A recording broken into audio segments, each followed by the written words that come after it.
by Mary Claire Jalonick and Eric Tucker. Associated Press. Washington app. In 3 exhaustive hearings this week, executives from Facebook, Twitter and Google acknowledged that their platforms were used by Russia to try and create division over such disparate issues as immigration, gun control and politics.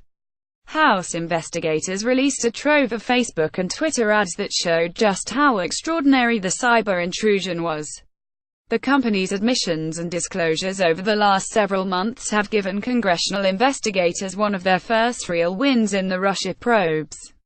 The committees have been frustrated by delays and overshadowed by special counsel Robert Mueller since they launched probes into Russian interference in the 2016 election earlier this year. Initially dismissive of Russia's threat, all 3 companies have pledged improvements since lawmakers ramped up pressure and called them to testify. It's unclear what next steps Congress will take. The top Democrat on the Senate Intelligence Panel, Virginia Sen. Mark Warner, has co-sponsored legislation that would bring political ad rules from TV, radio and print to the Internet. Warner calls it the lightest touch possible, but many Republicans have been lukewarm. California Rep. Adam Schiff, the senior Democrat on the House Intelligence Panel, said he thinks such advertising regulations for social media are inevitable, but noted that many of the fixes will come down to the company's own social responsibility.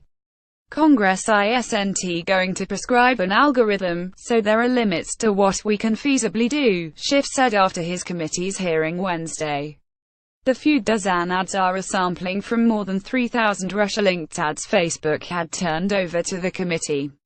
Seen by millions of people, they encouraged street demonstrations against Donald Trump and Hillary Clinton and fostered support and opposition to Bernie Sanders, Muslims, gays, blacks and the icons of the civil rights movement. The ads underscore how foreign agents sought to sow confusion, anger and discord among Americans through messages on hot-button topics. U.S. intelligence services say the Russian use of social media was a part of a broad effort to sway the 2016 presidential election in favor of Trump. Mueller is investigating whether the Kremlin worked with the Trump campaign to influence the election. Many of the ads also show careful targeting, with messages geared toward particular audiences. One ad, aimed at those with interests in civil rights and the leaders, highlights a man who claims to be Bill Clinton's illegitimate son.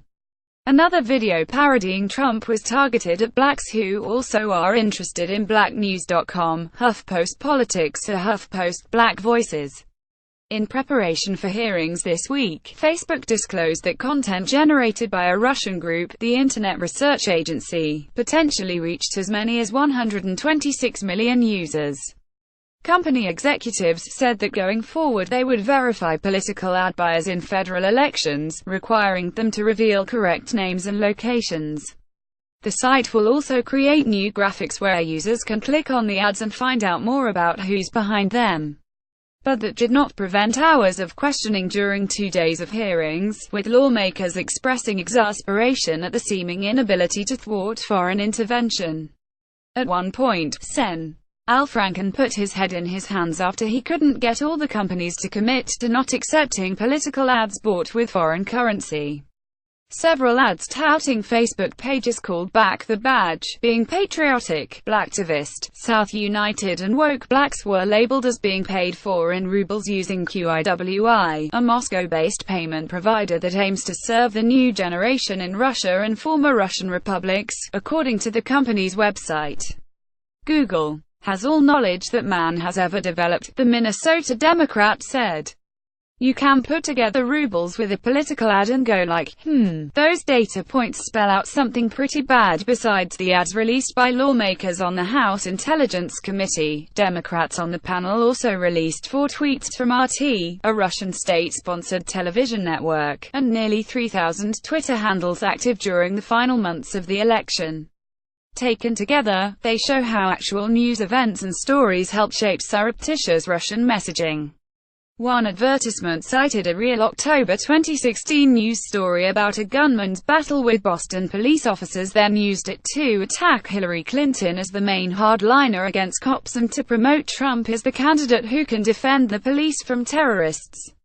3 of the tweets referenced Clinton, including one that linked to an RT story about the release of a batch of ed emails from her campaign chairman, John Podesta.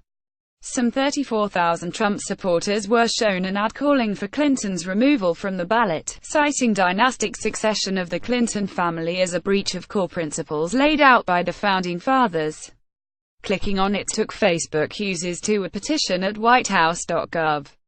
Though U.S. intelligence officials believe the social media effort was aimed at aiding Trump, there are other indications it was intended to sow general divisions. One ad promoted a November 12 anti-Trump rally in New York City, titled "Not My President." Large anti-Trump rallies actually did take place around the country that day in major American cities.